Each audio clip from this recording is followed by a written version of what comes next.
എതിരാളികളെ ബഹുദൂരം പിന്നിലാക്കി കേരളം അശ്വമേധം തുടരുകയാണ്.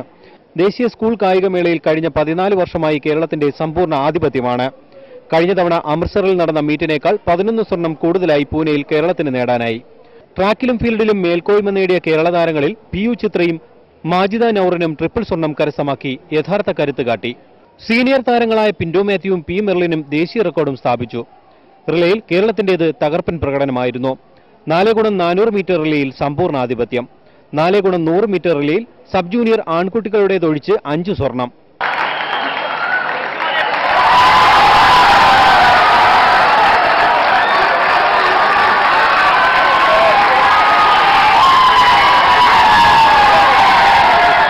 ക്രോസ് കൺട്രിയിൽ സ്വർണം നേടി MD താര നിരാശ മാറ്റി. 5 കിലോമീറ്റർ നടത്തത്തിൽ മീഷ്മയ്ക്ക് വെള്ളി കൊണ്ട് തൃപ്തിപ്പെടേണ്ടി വന്നു.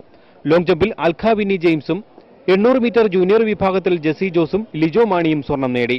400 മീറ്റർ ഹാർഡിൽസിൽ ലുക്മൽ ഹക്കീം സ്വർണത്തിലേക്കാണ് ചാടിക്കടന്നെത്തിയത്. ഇതാണ് അവസാന ദിനത്തിലെ വ്യക്തമായ ചിത്രം.